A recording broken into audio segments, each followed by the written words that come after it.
Dictation start now. In our strategy of development, we want growth and greater equality. We want the prevent concentration of economic powers. That is why we must help the public sector as well as the corporate sector to grow both absolutely and in relation to the private sector. Cooperatives combine the good points of both the public sector and the private sector. They give a voice and sense of participation to the ordinary man. They are based on voluntary union and democratic control. At the same time, they can take full advantage of modern large-scale management. If I may say so, the cooperative way is a civilized way of working, providing as it does the means of diminishing large-scale ownership by individuals and groups, but without sacrificing the advantage of big units essential for the application of modern science and technology. The cooperative thus bridges and the gap between the small unit and technology. Dreams cannot become realities unless there are material factors by which we can implement them. It is only through science and technology that we can supply these material conditions. Even the so-called advanced countries assign a major role to cooperatives. Therefore, I feel they fulfill a more extensive economic function than we are normally aware of.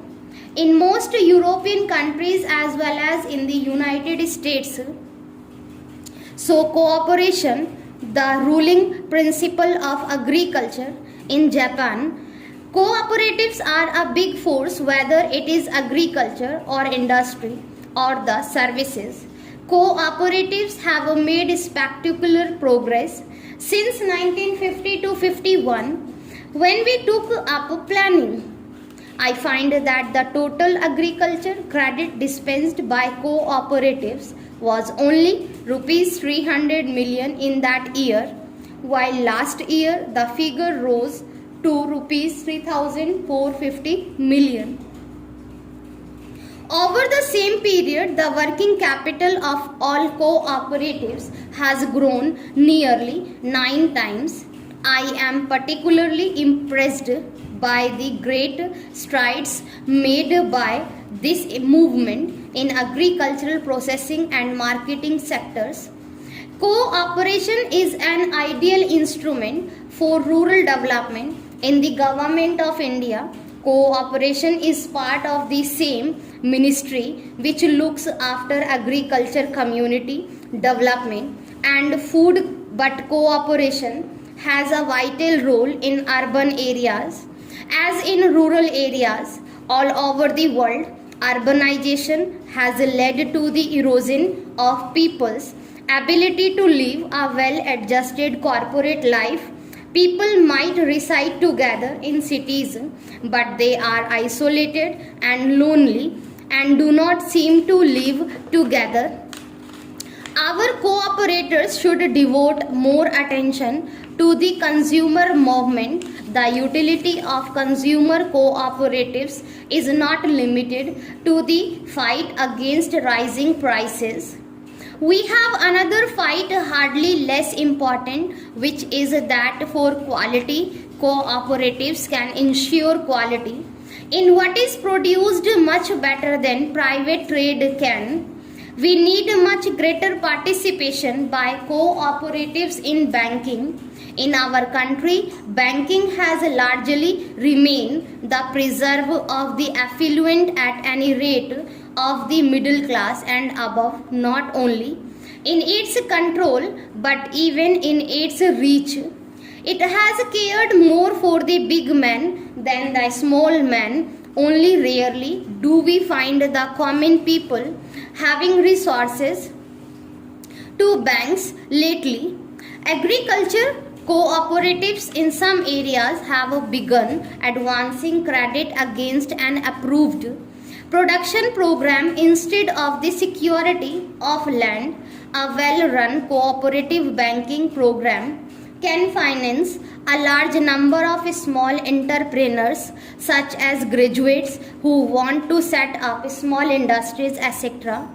Cooperative banks can also attract small savings, especially if they go to the people instead of expecting them to come to them. Waiting long hours and filling forms, I believe some banks in Western and Southern India have already made a beginning on these lines.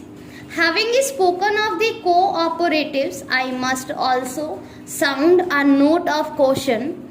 Not all that we hear about the actual working of cooperatives flattering. There is a general belief, which I mentioned, that the cooperatives help the bigger people rather than the small people. Such a state affairs would defeat the very purpose of the cooperative movement. Secondly, our cooperatives seem to have become far too dependent on financial aid from the government. This is a negation of the basis of cooperation, which is self-help and self-reliance.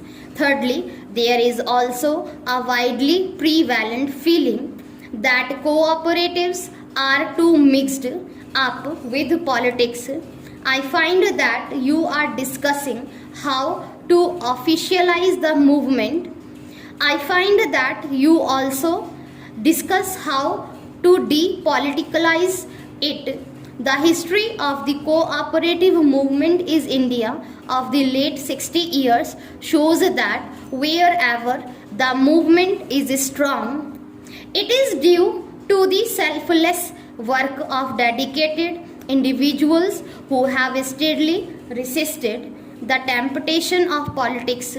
They have regarded cooperation as an alternative form of serving the people.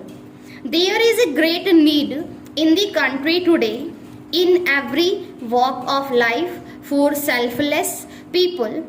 It is more so in the cooperative movement. Cooperation enshrines the principle that the social good is supreme. It is because cooperation is a form of social control and also helps the common man to improve his lot.